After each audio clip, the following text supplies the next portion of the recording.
My name is Kate Paterson. I studied abroad at University of Aberdeen in 2018, fall of 2018, and I live in Boston and work at an asset manager called Wellington Management in the sustainable investment space. Thank you very much. And why did you decide to study particular business administration and finance for your undergraduate degree at the University of Vermont?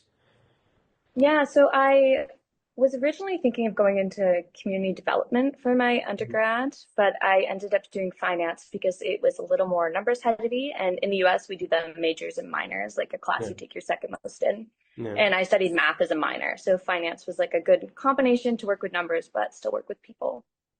Interesting. And what inspired you to go to the University of Aberdeen for exchange? And what are some of Yeah. your favorite memories? Yeah, so I am from in between Boston and Montreal in Vermont, and I'm from a town called Barrie, Vermont. And almost everybody, we're like 50% probably of the town is from Aberdeen because it's like a granite town. So all of Yeah, my like grandparents, and all that, like every American kind of has the story of like some ancestor from yeah. Scotland or Ireland, it seems like. But yeah, they had all studied, like we're all from Aberdeen and some of them lived there. So Wow. like even younger, I wanted to go there. Yeah. Wow, interesting. And Yeah. you also work as a teaching assistant for business management and technology courses. How did that experience refine your analytical and leadership skills? And how do you apply it in your career? Yeah, I love doing that. It was a lot of work, and our teacher that we worked with, the professor, really like let us take our own freedom in grading it. So we had to really learn how to take on a lot of responsibility fairly young. I think we were like second year and third year, and it was mostly stock pitches that we would work on. Like Mhm. students would work on creating a different portfolio of stocks, and then we would kind of give them grades based on how they understood their composition. So I think it helped like learning how to work with peers Mhm. in as other teaching assistants, but also work with peers in the grading format because we were grading Mhm. them, but we were similar age. So it was kind of also working at teaching peers as well. Interesting. And what key moments led you to focus on ECG? So, yeah, so I started working, like I knew I wanted to work in ESG, and after actually I graduated college from University of Vermont in 2020. And right before the pandemic hit, I was like, okay, I'm gonna go to University of Edinburgh and actually study climate change, finance and Mhm. investment.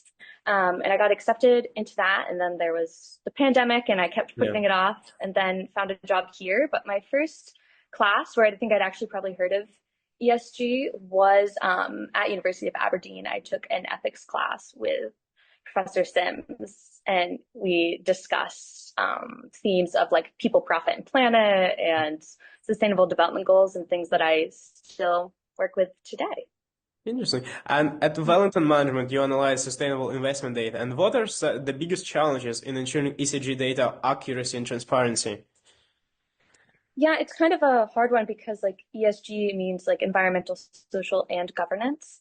Hmm. So since it covers such a broad scale and things like social, it's hard to get quantitative data that Yeah. can lead to something and quantify social aspects. So the biggest piece that I think is important is just being like as transparent as possible with the data, of saying where it's sourced from as much as we know about it, and Hmm. explaining like data availability is kind of the greatest thing we discuss. Like I could show a metric for many different sustainability aspects, but Yeah. showing what percent of assets that we're really discussing, because still the sustainability data space is really focused on like corporates, so companies that are, and for the most part, climate is like the heaviest Hmm. data set.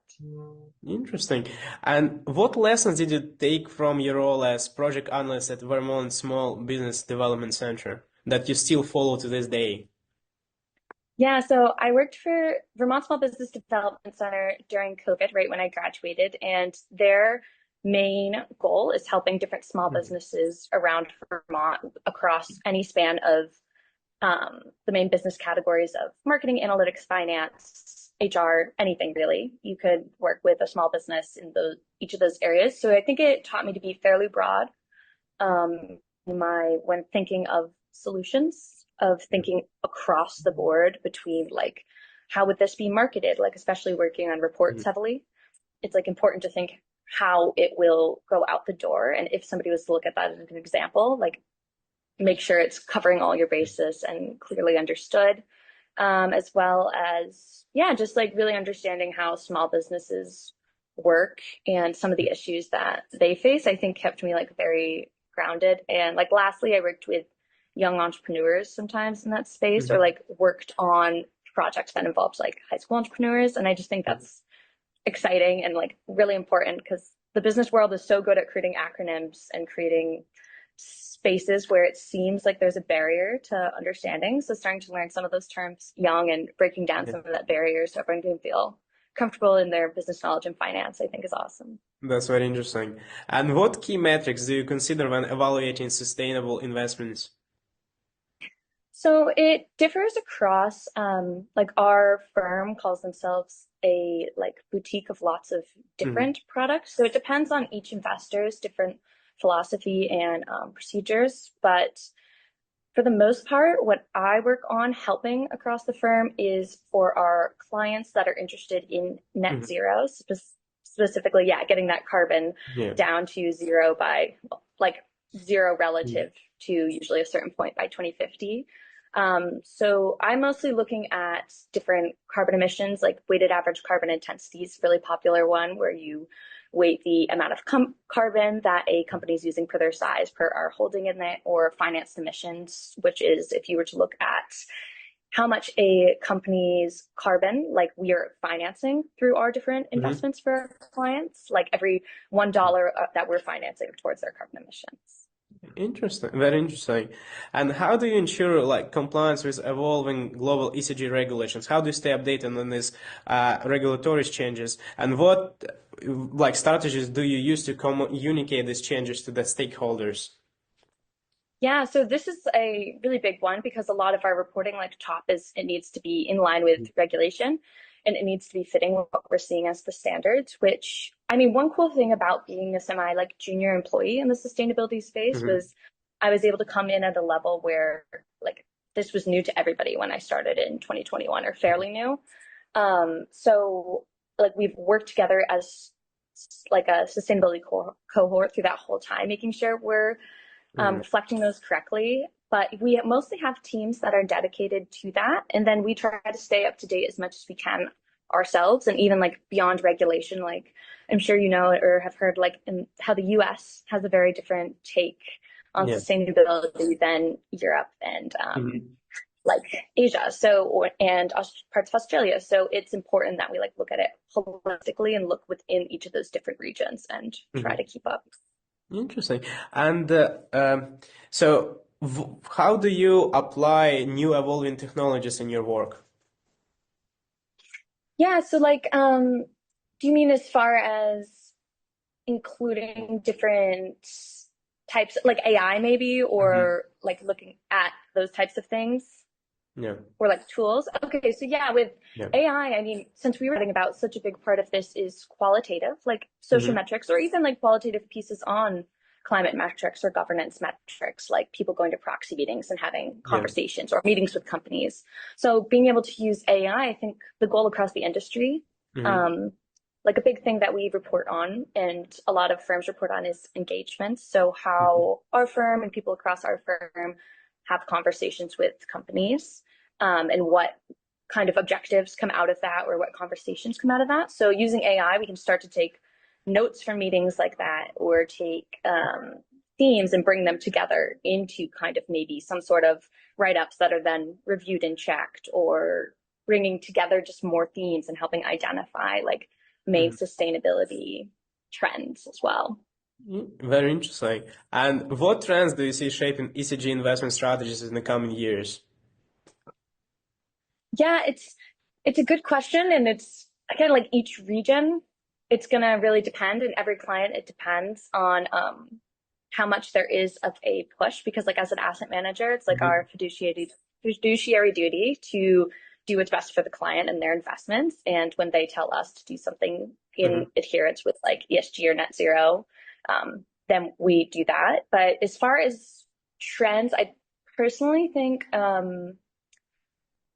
I think one area that's important in the upcoming years is I've always thought like water accounting is very interesting Okay. because we look at carbon very heavily. And in theory, you could take a resource such as water. I mean, it would take it being tracked through companies and there's kind of wastewater and water you're Mhm. intaking. So there's many ways to think about it. But I think that it will be at some point an interesting trend, maybe not quite the near future, because we're still working on getting some of the carbon pieces down and taking what was kind of just five years ago or so, we were just trying to see like people get them to start tracking their Okay. carbon footprints and carbon metrics, and now we can actually look back at historical data and start to make some I wouldn't say like quite trends maybe, but starting to take that historical data and companies can make targets or we could make Mhm. targets of what aligning with net zero looks like. And okay, are we actually on track? Are we on track in certain ways? Are we off? So I Mhm. think it's taking some of that data where before it was just good enough to provide data and coming out with conclusions, especially in the net zero space. Wow, great. And in your experience, what common misconceptions exist about sustainable investing and how can they be addressed? Yeah, so I think I have to like put the ultimate like my views, not my company's views kind of Of statement course. out. But I think that it's just important to notice that a lot of the we say ESG in the US, this acronym's kind of become like a almost bad word in some instances and for some people. And I think Mhm. that it's like a disservice not to consider risks of the environment to financial assets, like even physical risk. If there's a hurricane and one company has a factory somewhere, like that will affect their factory, affect their assets, affect some of the value. And I think that with like transition risk, like if a company is not prepared to Mhm. transition, like that's like the other area, main area of climate. It's talking about like as regulations change, as like different trends change, how can your company be prepared for transitioning to a Mhm. lower carbon environment? And I think just not being prepared and being caught on your heels as a company Yeah.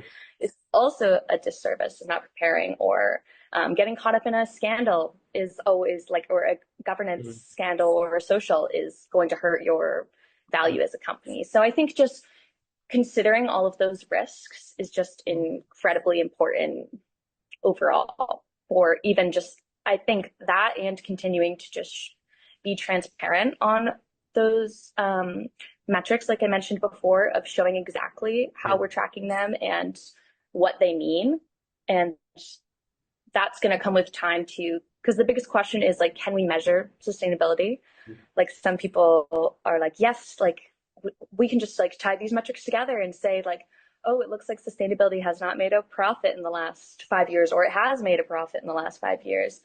I think it's, yeah, just going to be an important trend. And we're just going to need a lot of time to figure out how sustainability can tie into maybe like proving out some profitable aspects. Not that it doesn't already, but just more as a Yeah. whole, I guess is what I mean. That's very interesting. And looking back, what is in your opinion, what is the proudest moment in your career?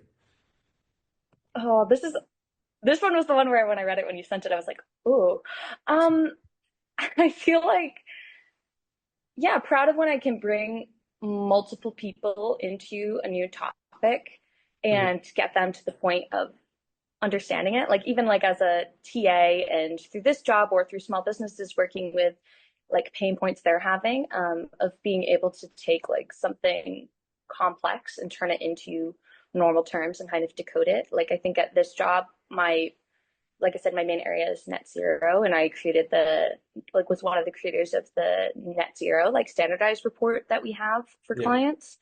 And I think being able to explain that to our different investment teams, client teams, and technology teams to create this standardized report was probably not that everybody's at 100% and is like an expert at net zero, because everybody has their own day jobs that they're experts at Mhm. as well. Yeah. But being able to bring it to like hopefully, and for the most part, like some common understanding of kind of the mission, how it works for each of their roles, and come to a final product. Interesting. And what advice do you have for students looking to get into your type of career? Yeah, I think just continuing to chat to people, like not being afraid to reach out to people and have conversations about what they're doing, continuing to like balancing your degree with just your interests. Like hopefully your degree aligns with your interests as well, but continuing to do different organizations that like help support what you're interested in, whether it just be like personally or professional Yeah. development, but both are important. Okay. Are there any books or resources or like podcasts you would recommend career or maybe non-career related, something that like motivates you or inspires you? Oh yeah, I'm a big podcast person. So like the CFA has a podcast Mhm. that I really like. I don't know the name of it off the top of my head. Um but I listen to the Daily a lot through the New York Mhm. Times. It's kind of just like our Yeah. they take one topic. Yeah, and then personally like my favorite podcast is This American Life where they take like four different views on one topic and look at it. And then as far as like books I've read that have helped probably like how I think and problem solve as well would be like Start With Why by Simon Sinek. I read it long Mhm. time ago. But I think it was great at like just explaining how to step back and like the human trends of how we all work together and the importance of feeling important and valued. And right now I'm reading, and I'm not very far into it. I actually have it here, is like The Intersectional Mhm. Environmentalist by Leah Thomas. And it's just an interesting way of going like beyond what we've already looked at in the sustainability space of people, profit, and planet, and kind of adding on other different maybe social layers and looking at how climate can affect groups of lots of different individuals. And Mhm. especially it can hit hardest in maybe like minority communities as well. But yeah, I'm not too far in this one yet, but Yeah. it's going well. Thank you for this great advice. And the last question is, what advice would you give to your younger self? Um, I feel like it's easy to just like get worried about everything that's going Mhm. to happen in the future. And younger self is even me a year ago at 26, 25, freaking out that I'm like, oh my gosh, how am I going to plan for the next step? So I think just kind of like taking some acceptance and like noticing your day and being involved in your day to day. Obviously, you can think some of the future, but especially I know like in college, I was always worried about our university trying to get the next step going. And I think it's important Mhm. to think about, but probably don't need to worry too much as long as you're working hard at it.